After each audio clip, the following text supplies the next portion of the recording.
नमस्ते दोस्तों, स्वागत है आप सबको एक और नए वीडियो में।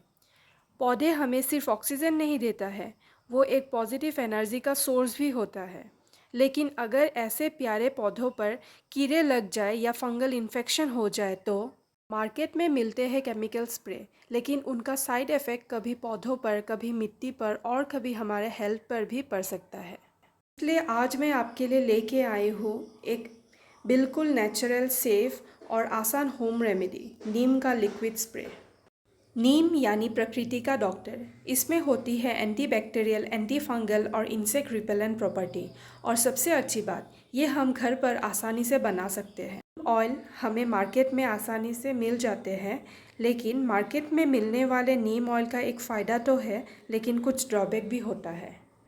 आज के वीडियो में हम बात करेंगे मार्केट में मिलने वाले नीम ऑयल के फ़ायदे और नुकसान के बारे में, और घर में आसानी से नीम स्प्रे कैसे बनाया जा सकता है और उसे यूज़ कैसे करना है। मार्केट में मिलने वाले नीम ऑयल कन्वीनियंट होता है, लेकिन उसके कुछ ड्रॉबैक भी होते हैं। सबसे पहला प्रॉब्लम है प्योरिटी का। कई बार नीम ऑयल कमर्शियली प्रोसेस होने के कारण इसमें एजाड्रेटिन, जो नीम ऑयल का पेस्ट फाइटिंग कंपाउंड है, उसका मात्रा काफ़ी कम हो जाता है। दूसरा, कई प्रोडक्ट में सिंथेटिक इमल्सिफायर या प्रिजर्वेटिव मिल जाते हैं जो प्लांट्स के लिए हार्मफुल हो सकता है। और सबसे इम्पॉर्टेंट बात, कई बार आपको पता ही नहीं होता है कि बोतल कितने दिन पुराना है। तो चलिए घर में आसानी से नीम ऑयल बनाते हैं और उसे यूज़ करते हैं।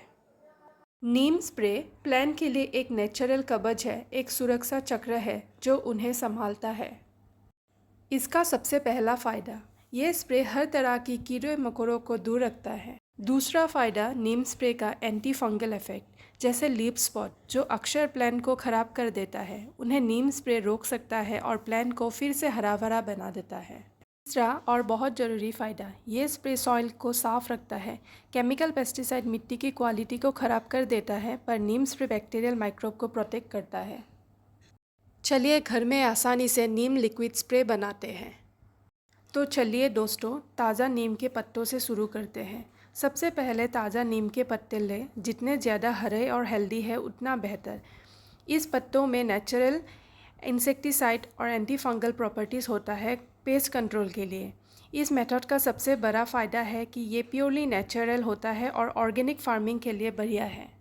उसके बाद मैंने इन पत्तों को अच्छी तरह मिक्सर में पीस लिया ताकि एक स्मूथ सा ग्रीन पेस्ट बन जाए। इस स्टेप से नीम का एक्टिव कंपाउंड और ऑयल अच्छे से रिलीज़ हो जाते हैं, जो स्प्रे को और भी पावरफुल बना देते हैं। फिर मैंने ये नीम के पेस्ट को 1 लीटर पानी में मिलाया और उसे 15 से 20 मिनट तक उबालने दिया। उबालने का रीज़न ये है कि नीम के सारे मेडिसिनल एलिमेंट पानी में अच्छे से घुल जाए और स्प्रे इफ़ेक्टिव हो, स्पेशली फंगल इशू और लीफ पेस्ट के लिए। अगर आप चाहें तो नीम पेस्ट की पानी को डायरेक्ट भी दे सकते हैं। उबालने के बाद मैंने स्प्रे बोतल को रूम टेम्परेचर में ठंडा होने दिया। जब ये कम्प्लीटली ठंडा हो गया तब मैंने इस मिक्सचर को छान लिया, ताकि कोई भी मोटा पार्टिकल या लीफ रेसिड्यू स्प्रे बोतल में जाके नोज़ल ब्लॉक न करे। और सबसे इम्पॉर्टेंट स्टेप, मैंने इस नीम कॉन्सेंट्रेशन को थोड़ा सा पानी में डाइल्यूट किया, तकरीबन 1:1 रेशियो में।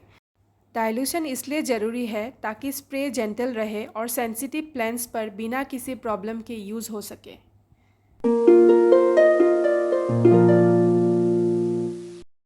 और बस हमारा नीम स्प्रे तैयार है, नेचुरल, इफ़ेक्टिव और बिल्कुल घर का बना हुआ। ये स्प्रे आपके प्लांट्स को मिलीबग, वाइट फ्लाइज और कई फंगल इन प्रॉब्लम से बचाएगा बिना उन्हें हार्म किए।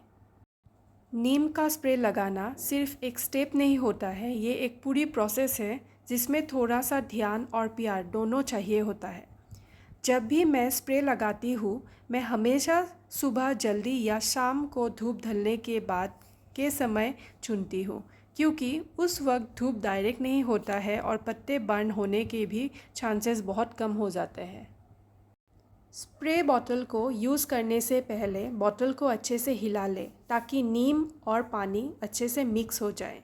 फिर बोतल को पत्तों से 15 से 20 सेंटीमीटर दूर रखें और हर पत्ते के ऊपर अच्छे से मिस्ट स्प्रे कर दें। लेकिन सबसे ज़रूरी बात यह है कि पत्तों के नीचे के साइड भी अच्छे से कवर कर ले, क्योंकि पेस्ट यानी कीट हमेशा पत्तों के नीचे ही सेटल होता है।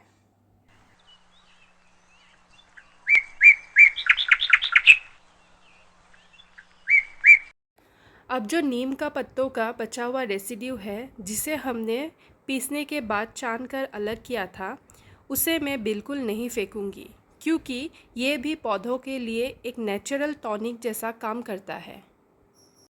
या तो मैं इसे अपने कंपोस्ट बिन में डाल दूंगी ताकि वो और भी न्यूट्रिशियस बन जाए, या फिर सीधा किसी पौधों के मिट्टी में डाल दूंगी।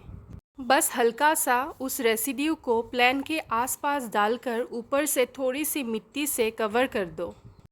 ये धीरे धीरे सॉइल में घुलता जाता है और नीम के antibacterial anti fungal properties soil को भी हेल्दी बनाता है। इस तरह वेस्ट नहीं होता और हर एक टुकड़ा पौधों के लिए भी काम का बन जाता है। नेचर का हर एक हिस्सा वैल्यूएबल है, बस हमें उसे सही तरीके से यूज़ करना आना चाहिए। ऐसे ही और जानकारी के लिए चैनल को प्लीज़ सब्सक्राइब कीजिए। Thank you.